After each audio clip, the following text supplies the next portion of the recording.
থাকবো।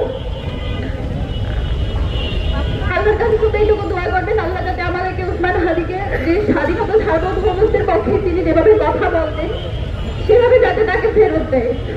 আর আপনাদের সবার উদ্দেশ্যে বলি, এখানে সবার রাজনৈতিক দল মত সবাই উপস্থিত আছেন। আপনারা গত 1 বছর ধরে আওয়ামী লীগ পালিয়ে যাওয়ার পরেও আপনারা যে কাজটা করতে পারেন নাই, আপনারা কালচারাল ফেসিজমকে অ্যাড্রেস করতে পারেন নাই। বাংলাদেশে একটা মানুষ, শুধুমাত্র একটা মানুষ পেরেছিল এবং আজকে সেটার প্রতিদান আপনাকে এইভাবে দিতে হচ্ছে।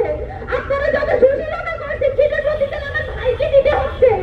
আপনারা যেভাবে মিডিয়াকে তথ্য সংগ্রহের মাধ্যমে বারবার যেভাবে নেগেটিভ উৎপাদন করছে সেটা যে আপনারা সম্মতি উৎপাদন করছেন সেটার প্রতিদান আমার ভাইকে দিতে হচ্ছে।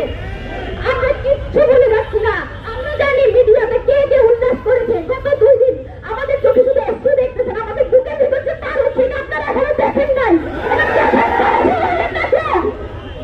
আমার ভাই ফেরত আসবে, বাংলাদেশের স্বাধীনতা সার্বভৌমত্বের পক্ষে কথা বলবে এবং এই মিডিয়াতে যারা বিভিন্ন বয়ান উৎপাদনের মাধ্যমে আমার ভাইকে হত্যাযোগ্য করার চেষ্টা করেছে, আমার ভাইয়ের জীবন মৃত্যুর সঙ্গে যারা বারবার উল্লাস করেছে, যারা বিজয় উদযাপন করেছে, আমি তাদের সবাইকে চিহ্নিত করে রাখছি। আল্লাহ যদি আমাদেরকে বাঁচায় রাখে, ইনকিলাব মঞ্চ যদি বেঁচে থাকে, বাংলাদেশে কালচারাল ফেসিজম যারা কায়েম করতেছেন আপনাদের সবার জন্য আমরা সারা জীবন সত্য হয়ে থাকবো, এটা মাথায় রাখবেন।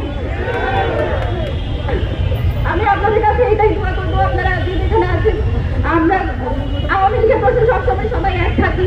আমরা এইটুকু এক্সপেক্ট করি আপনারা ভোটের রাজনীতির জন্য প্লিজ আমাদের এই সব যে কয়টা মানুষ আছে, যে কয়টা মানুষ এখনো দেশের স্বাধীনতা সার্বভৌমত্বকে টিকায় রাখার জন্য যুদ্ধ করে যাচ্ছে, সেই কয়টা মানুষকে প্লিজ আপনারা বিসর্জন দিন না নিজেদের এই ছোট্ট ভোটের কারণে। বাংলাদেশের ছাত্র আপনাদের এই ভোটের চেয়ে অনেক বেশি, আপনাদের নিজস্ব যে ব্যবসা বাণিজ্য সেসবের চেয়ে অনেক বেশি বাংলাদেশের স্বাধীনতা সার্বভৌমত্বের যে দাম সেটা প্লিজ আপনারা বিসর্জন দিবেন না, সেটা বিক্রি করে দিবেন না।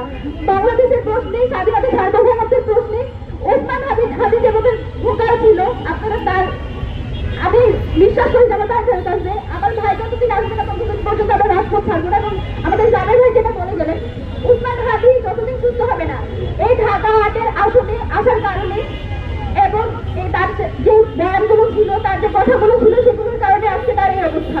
এবং আমি জাবের ভাই, আমাদের ইনকিলাব মঞ্চের যত মেম্বার আছে, আমরা আপনাদের সাথে গিয়ে সংগ্রাম জারি রাখবো এবং উসমান হাদিকে ইনশাআল্লাহ আমরা সংসদে পাঠাবো। আপনাদের সবার দোয়া চাই, আপনারা সবাই আমার ভাইয়ের জন্য দোয়া করবেন। আল্লাহ যাতে তাকে সুস্থ অবস্থায় ঠিক আগের মতো যেভাবে বজ্রকণ্ঠে সে স্লোগান দিত, যেভাবে বলিষ্ঠ কণ্ঠে সে বক্তৃতা দিত, সেভাবে যাতে আমরা তাকে ফেরত পাই। আমার ভাইয়ের জন্য দোয়া করবেন। আর কিছু বলার মতো শক্তি সাহস